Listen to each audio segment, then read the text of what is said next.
चलिए शुरू करते हैं पहले रहस्यमय राज से, जो है वॉयनिच मैन्युस्क्रिप्ट। एक ऐसी किताब जिसमें दुनिया के नियम ही उल्टे लगते हैं। सोचो, तुम्हें एक किताब मिलती है जो एक अननोन लैंग्वेज में लिखी हो, जिसमें अजीबोगरीब पौधों की तस्वीरें बनाई गई हों और जिसका मतलब समझने की कोशिश में दुनिया के जाने माने साइंटिस्ट्स भी फेल हो गए हों। यही है वॉयनिच मैन्युस्क्रिप्ट, दुनिया की सबसे रहस्यमय किताब। 1912 में एक rare books dealer Wilfrid Voynich को यह किताब इटली के एक पुराने मोनेस्ट्री से मिली थी। इस किताब के अंदर 240 से ज्यादा पेज हैं, पर आज भी कुछ पेज मिसिंग हैं। रेडियोकार्बन डेटिंग के बाद साइंटिस्ट्स ने कंफर्म किया कि यह किताब साल 1400 से 1440 के बीच लिखी गई थी, यानी लगभग 600 साल पुरानी है। पर असली रहस्य शुरू होता है इसके कंटेंट से। आखिर किताब के अंदर क्या है, आइए जानते हैं। हर पेज पर एक अननोन स्क्रिप्ट लिखा हुआ है। ये लैंग्वेज दुनिया के किसी भी कल्चर, किसी भी सिविलाइजेशन से मैच नहीं करती। इसमें ऐसे सिंबल्स और अल्फाबेट्स हैं जो इंसान ने कभी पहले नहीं देखे, और तस्वीरें कुछ अजीब और अनोखे पौधों की बनाई गई हैं जो रियलिटी में कहीं मौजूद ही नहीं। कुछ पेजेस पर एस्ट्रोलॉजिकल डायग्राम्स हैं, ऐसे स्टार्स और गैलेक्सीज जो मिडीवल यूरोप के लोग जानते ही नहीं थे। सबसे हैरान करने वाली बात, कुछ इलस्ट्रेशंस में naked women strange green liquid में स्नान करती हुई दिखाई गई हैं, जिनके आसपास ट्यूब और पाइप्स जैसी चीजें बनी हैं, जैसे किसी अननोन टेक्नोलॉजी का स्केच हो। कुछ लोग मानते हैं कि यह किताब एक एलियन सिविलाइजेशन का मैसेज है जो हम समझ नहीं पा रहे, और कुछ लोग मानते हैं शायद ये एक ऐसी एंशिएंट सभ्यता का रिकॉर्ड है जो खत्म हो गई और उसकी लैंग्वेज हमारे लिए हमेशा के लिए खो गई। कुछ हिस्टोरियंस कहते हैं कि शायद ये एक मेडिवल मेडिकल गाइड है जो विमेन्स हेल्थ और हर्बल मेडिसिन पर लिखी गई थी, पर अगर ऐसा होता तो लैंग्वेज डिकोड हो जाती। कुछ एक्सपर्ट्स बोलते हैं कि शायद ये एक फेक मैन्युस्क्रिप्ट है जो मेडिवल जमाने में पैसा बनाने के लिए लिखी गई। पर सवाल उठता है, एक फेक किताब में इतना कॉम्प्लेक्स लैंग्वेज और सिस्टमैटिक सिंबल्स क्यों लिखे जाते? 100 साल से ज्यादा हो गए, पर इस किताब का कोड अब तक ब्रेक नहीं हुआ। आर्टिफिशियल इंटेलिजेंस और मॉडर्न क्रिप्टोग्राफी के बावजूद वॉयनिच मैन्युस्क्रिप्ट एक अनसॉल्व्ड पजल है। और सबसे बड़ी बात, हर पेज देखने पर लगता है जैसे इसमें कोई हिडन नॉलेज है जो इंसान से छुपाया गया हो, जैसे ये किताब किसी और दुनिया की साइंस हो। Number 2, Nazca lines. सोचो, एक ऐसा रेगिस्तान जहां मिट्टी और पत्थर के बीच जमीन पर खींचे गए लकीरों से इतने बड़े बड़े डिजाइन्स बने हैं कि उन्हें सिर्फ आसमान से ही देखा जा सकता है। ये हैं नाज़का लाइंस जो पेरू के नाज़का डेजर्ट में पाए गए हैं। जमीन पर चलने वाले इंसान को ये लाइंस बस रैंडम और अजीब सी खुदाई लगती हैं, लेकिन जब 1930 के आसपास पहली बार एयरप्लेन्स ने नाज़का के रेगिस्तान के ऊपर से उड़ान भरी तो उन्होंने एक हैरतअंगेज खुलासा किया।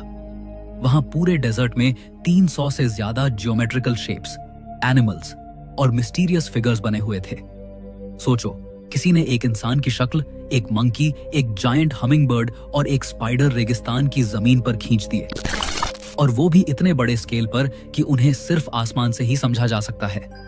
ये लाइंस नाज़का सिविलाइजेशन 200 BCEE से 600 CEE के लोगों ने बनाई थी। रेगिस्तान की अपर लेयर एक तरह की रेडिश ब्राउन मिट्टी से भरी है। अगर इस लेयर को हटा दिया जाए तो नीचे से एक हल्का ग्रे व्हाइट सरफेस निकलता है। नाज़का के लोगों ने इसी सरफेस को एक्सपोज करके लाइंस बनाई। लेकिन सवाल यह है, इतने बड़े और परफेक्ट डिजाइन्स उन्होंने बनाए कैसे? उस टाइम कोई ड्रोन नहीं था, कोई एयरप्लेन नहीं था। जमीन पर खड़े होकर इंसान को कभी समझ ही नहीं आता कि पूरा डिजाइन क्या बन रहा है। कई स्कॉलर्स कहते हैं कि नाज़का लाइंस एक तरह का एस्ट्रोनॉमिकल कैलेंडर थी।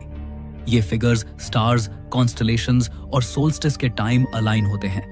मतलब शायद उनका रिलेशन आसमान के तारे और प्लैनेटरी साइकिल्स से था।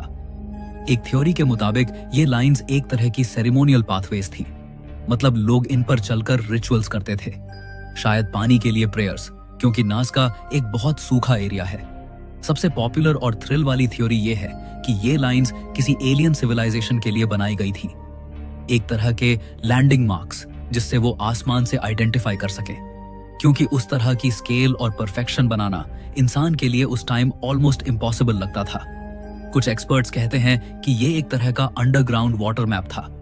नाज़का के लोग शायद दिखाना चाहते थे कि कौन से एरियाज के नीचे पानी अवेलेबल है।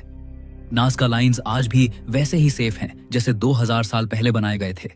रेगिस्तान का ड्राई क्लाइमेट और विंड्स की कमी की वजह से ये लकीरें कभी मिटती नहीं।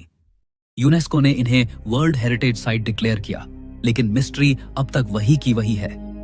क्या ये डिवाइन प्रेयर्स थी, एक कैलेंडर था, या फिर एलियंस के लिए मैसेज? सोचो, एक पूरा सिविलाइजेशन ऐसे डिजाइन्स बनाता है जो खुद जमीन से कभी देख ही नहीं सकता। मतलब उन्होंने ये किसके लिए बनाया था? Number 3, pyramids of Giza. सोचो, एक ऐसा स्थान जो हजारों सालों से दुनिया के सबसे बड़े राज अपने अंदर छुपाए बैठा है। गीजा के पिरामिड्स। ये पिरामिड्स सिर्फ एक मकबरा या आर्किटेक्चर का कमाल नहीं है, बल्कि एक अनसॉल्व्ड मिस्ट्री का समुद्र है। सबसे ज्यादा डिस्कशन होती है ग्रेट पिरामिड ऑफ खुफू के अंदर छुपे हुए सीक्रेट चैम्बर्स के बारे में।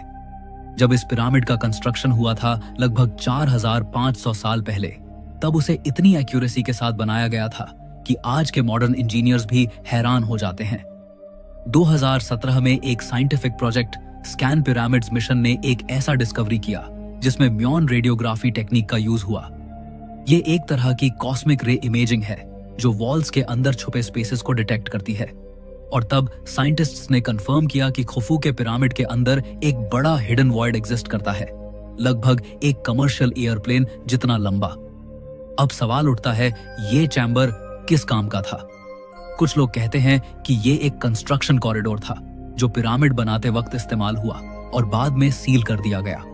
दूसरे रिसर्चर्स मानते हैं कि ये एक रॉयल बरियल चैम्बर हो सकता है जिसमें अभी तक किसी को घुसने का मौका नहीं मिला। और कुछ थ्योरिस्ट्स का मानना है कि ये चैम्बर एंशिएंट टेक्नोलॉजी या फराओ के खजाने का सीक्रेट वॉल्ट हो सकता है। और मिस्ट्री और गहरी तब हो जाती है जब ये पता चलता है कि पिरामिड के अंदर आज तक ऐसे नैरो शाफ्ट्स और कॉरिडोर्स भी हैं जिनका पर्पज किसी को समझ नहीं आया। जैसे एक शाफ्ट डायरेक्टली स्टार्स की अलाइनमेंट में बना हुआ है, जो इस बात की तरफ इशारा करता है कि इजिप्शियंस का एस्ट्रोनॉमी और आफ्टर लाइफ के साथ गहरा कनेक्शन था। पिरामिड्स के अंदर के चैम्बर्स का राज अभी तक पूरी तरह सॉल्व नहीं हुआ।